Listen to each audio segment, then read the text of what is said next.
Hello दोस्तों, अस्सलाम वालेकुम। Welcome to Urdu media.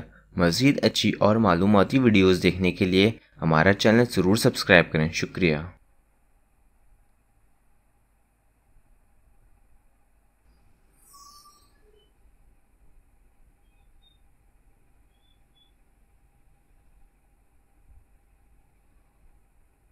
उंगलियों के जोड़ चटखाना अक्सर अफराद की आदत होती है, मगर ऐसा करने पर अंदर क्या होता है, क्या आपको इस बारे में मालूम है? अल्बर्टा यूनिवर्सिटी की तहकीक में उंगलियों को चटखाने पर जोड़ों के अंदर असरात का जायजा MRI स्कैन के जरिए लिया गया।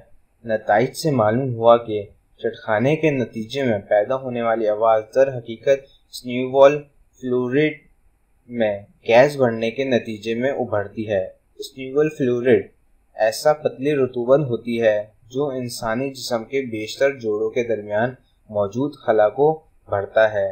तहकीक के मुताबिक जब उंगलियों को चटखाया जाता है तो ये कुछ ऐसा ही होता है जैसे खला पैदा की जाए, क्योंकि ऐसा करने से जोड़ की सतह अचानक अलग होती है, जिसके नतीजे में आवाज़ पैदा होती है।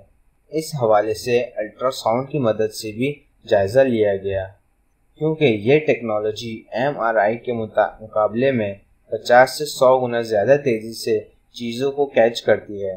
नताइज से इस बात की तस्दीक हुई कि ऐसा करने से दबाव में होने वाली तब्दीली के नतीजे में रतूबत में पैदा होने वाले बुलबुले चटकने की आवाज़ पैदा करते हैं।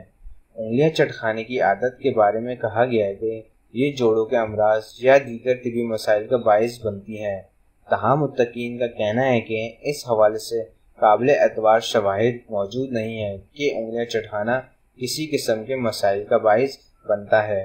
दूसरी जानिब कैलिफोर्निया यूनिवर्सिटी की एक नई तहकीक में भी बताया गया कि इस आदत के किसी किस्म के मुज़र असरात मुरतब नहीं होते, मगर मुत्तकीन के बकौल इसका कोई ख़ास फ़ायदा भी नहीं है। हमारी वीडियो देखने का शुक्रिया। हमारा चैनल सब्सक्राइब करना भूलें। अल्लाह हाफ़िज़।